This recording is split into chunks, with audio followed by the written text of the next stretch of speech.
MP வந்து சிம்பராகவன் கண்டிப்பாக வர வியாழக்கிழமை 14ஆம் தேதி. அன்றைக்கி வந்து எல்லாரும் வாங்க, வாலிபர் குறிப்பாக யூத்ஸ் வாங்க. நீங்கள் தான் ஃபுட்பால் மேலே ரொம்ப ஆர்வமாக இருக்கிறீங்க. என்ன செய்யணும், ஸ்டேடியம் அடிக்கணும், அங்கே டைலட் என்ன பண்ணணும், டைலட் எப்படி கட்டணும், இதெல்லாம் ஒரு சொல்லுங்கள். நீங்கள் எம்பின்னு சொல்லுங்கள், எல்லார்கிட்டையும் சொல்லுங்கள். அதனால் இது ஒரு பக்கம். இப்போ சில இடத்துல மாடி வீடு ஆகிட்டுக்குது. மாடி வீடுங்க அது அவங்க முயற்சியில் கட்டின்னு போகிறாங்க. ஆனால் கட்டுறதுக்கு அவங்க சும்மா கட்டுறதில்லை. ஏன்னா தகுடுன்னு அந்த தகுடு கொண்டு மாடி வீடு கட்டுறது அது ஒரு பக்கம். இவர்களுக்கு கொண்டு பாலக்காட்டிலேருந்து மாறி கொண்டு தான் இருக்குது அவங்களுக்கு. ஏற்கனவே 3வது முறை நான் பேசுறது. காம்சமுத்திரத்துக்கு 100 பேர் செக்யூரிட்டிங்கிறீங்களா, இமீடியட்டாக காம்சமுத்திரம் போனோம். நாளிலேருந்து எம்பியும் ஃபோன் பண்ணி சொல்லிக்கிறார், இமீடியட்டாக அங்கே என்ன ஆகுது என்கொயரி பண்ணி, யார் லேண்ட் மாஃபியா போய் அங்கே என்கொயரி பண்ணணும்னு சொல்லி கண்டிப்பாக போகணும்.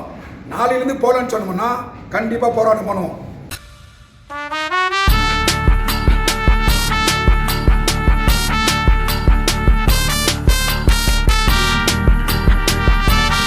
வணக்கம், நான் உங்கள் அன்பரசு. நேற்று வந்து கோலாரில் வந்து பாராளுமன்ற உறுப்பினரை சந்தித்தாங்க. சேவ் கமிட்டி, தங்கவேலில் இருக்கிற சேவ் கமிட்டி மதிப்புக்குரிய பாராளுமன்ற உறுப்பினர் சந்தித்து சுரங்க பிரச்சனைகளை குறித்து கோரிக்கை வந்து சில விஷயங்களை அவங்ககிட்ட அவர் எம்பிக்கிட்ட பேசியிருக்காங்க. இது முக்கியமான கோரிக்கை என்னன்னு சொன்னால், குடியிருப்பு சொந்தமாக்குவது, அதுக்கப்புறம் வந்து இந்த ஜிம்கானா மைதானம் இதை வந்து புதுப்பிக்கணும் அப்படின்னு சொல்லிட்டு இந்த சேவ் கமிட்டியுடைய தலைவர் ஜோதிபாஸ் வந்து முறையிட்டு எம்பிக்கிட்ட பேசும்போது, எம்பியை நேற்று வேலைக்கு போகிறதாக ஒரு அசரன்ஸ் கொடுத்தாரு. நான் செவ்வாய்க்கிழமை டெல்லிக்கு போகிறேன், டெல்லியில் மந்திரிகளை சந்திக்கிறேன், வீடு பிரச்சனை செட்டில்மெண்ட் பிரச்சனை மந்திரிகளை கண்டிப்பாக சந்தித்து பேசிட்டு வேலைக்கிழமை நான் கேஜிஎஃப் போகிறேன், எல்லோரும் ஒன்றா இருக்கணும்னு சொன்னார் எம்பி. நான் நீ அந்த மாதிரி எல்லாம் ஒருத்தர் ஒரு கோரிக்கை சொல்கிறீங்க, இதெல்லாம் இருக்கக்கூடாது, எல்லாத்தையும் மறந்து ஒற்றுமை வாங்க, உங்கள் சுரங்க பிரச்சனை கோரிக்கைக்கு நான் என்ன பண்ணோம் அது கண்டிப்பாக நான் செய்வேன், நீங்களாம் கோஆப்ரேட் பண்ணுன்னு சொன்னால நாங்கள் நம்பர் ரெடி அப்படின்னு சொல்லி இவங்க சொன்னாங்க சேவ் கமிட்டி. அதன் அடிப்படையில் இன்னொரு பக்கம் என்னன்னு சொன்னோம்னா,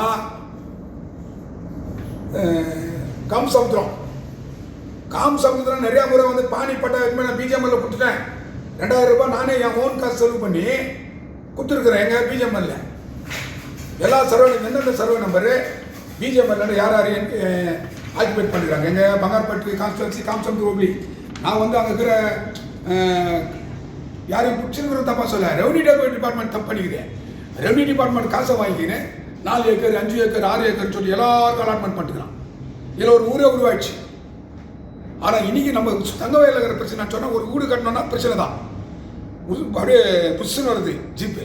இது கண்டு ஒரு சிலர் பயப்படுறாங்க. ஒரு சிலர் குறிப்பாக நான் பேசுறது லோகாயுக்தா ஆர்டர், இது Lokayukta final order.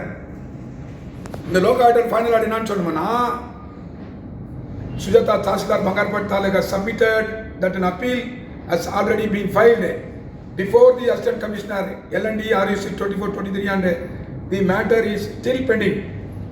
AC cancel பண்ண சொல்லிக்கிறாரு. AC cancel பண்ண கேಳಿದ್ದಾರೆ.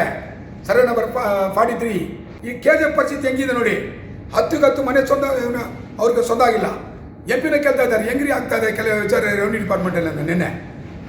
ಈಗ ಜಯರಾಮಪ್ಪ ವಿಚಾರದಲ್ಲಿ NOC ಕೊಡಬಾರ್ದು, ಇಮಿಡಿಯೇಟ್ ಇನ್ಸ್ಪೆಕ್ಷನ್ ಮಾಡಬೇಕು. ಅಲ್ಲಿ ಹೋಗಿ ತನಿಖೆ ಮಾಡಬೇಕು. பிஜிஎம்எல் CS காம்சமுத்திரம் இன்னும் போகலை. ஏன் உனக்கு வர பிஜிஎம்எல் ஏரியா ஒன்றிதாங்களா? இங்கே மட்டும் என்ன ஒன்று போலீஸ் கம்ப்ளைண்ட் பண்ணுறது, போய் கூட அங்கே போலீஸ் கம்ப்ளைண்ட் பார்க்கலாம்.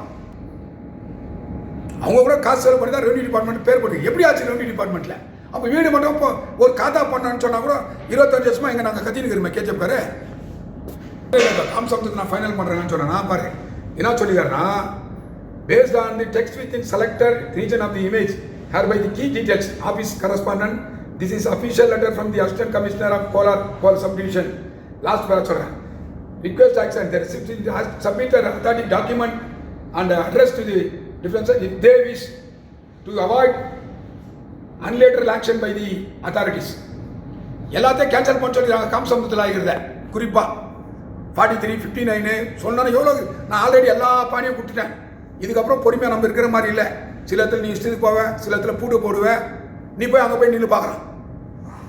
இப்போ இங்கே போய் பூட்டுங்களெல்லாம் போடுறீங்களே, சரி இப்போ அங்கே ஜேசி வச்சு அடி பார்க்கலாம். நீ ஒடியாந்தோன்னு திரும்பி கூட பார்க்க முடியாது. அங்கே போயிட்டாங்க.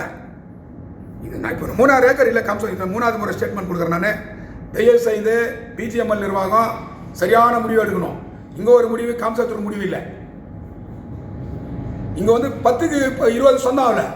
ஆனால் அங்கே 4 ஏக்கர் 5 ஏக்கர் விட்டா இந்த வீடு கூட சொந்தம் இல்லாத கூட நம்ம நிலைமை. அதனால தான் என்னன்ற கருத்து வேறுபாடு இல்லாமல் அரசியல்களை மறந்து ஒன்றிணைந்து எம்பி வர்றதுனால அங்கே அவர்கிட்ட கோரிக்கை வைக்கலாம். ஏன்னா அவர் தான் பாராளுமன்றம். இப்போ ஸ்டேட் கவர்மெண்ட் சொன்னால் எம்எல்ஏக்கு சொல்லலாம். எம்பி வராரு, எம்பிகளை சொல்ல வேண்டியது அந்த பிரச்சனை இங்கே எனக்கு சால்வ் பண்ணு அப்படின்னு சொல்லிட்டு. அதனால் வந்து காம் சமுத்திரத்தை வந்து இமீடியட்டாக பிஜிஎம்எல் சிஎஸ்ஓ இமீடியட்டாக காம் சமுத்திரம் போனவங்க ஒரு ஆஃபீஸில் உட்காந்து பெல் வச்சுக்கினேன் 3 மணிக்கு மேலே தான் இவர் உள்ளோடு வரான். அதுவும் ஃபோனை கொடுக்க மாட்டாங்க உள்ளே யாருக்கும். ஏன் லீடருக்குன்னா ஃபோன் அலோட் பண்ணுவீங்க? மொபைல் அலோடு ஏன் மொபைல் அலோடு இல்லை? டிசி ஆஃபீஸில் அலோடு இருக்குது, சீஃப் மினிஸ்டர் ஆஃபீஸ் போனால் அலோடு இருக்குது. இதான் சாதனை எங்கே போனாலும் மொபைல் அலோட் பண்ணுறாங்க. சொன்ன பவனில் மட்டும் மொபைலை கேட்டில் கொடுத்துட்டு போயிடுமா? அப்போ நான் லஞ்சம் வாங்குறேன். நீ யோகி மாறனாச்சே உட்காந்து மொபைல் அலோட் பண்ண உள்ள பார்க்கலாம். அதனால் நான் வந்து பிஜேபியில் பேத்தி ஒரு வருஷம் ஆச்சு. இனிமேல் கண்டினியூவாக செய்தி வரும், நியாயமான செய்தி. அதே பிஜேபி சிஎஸ் நல்லது பண்ணால் பாராட்டுறோம். நீ பூட்டு போடுறது இடிக்கிறது சீரியஸாக அதை நான் ஏற்றுக்கிறது இல்லை. நேற்று கூட தம்பி நோயல் பேசியிருந்தாரு, அதை நான் பாராட்டுறேன். நன்றி.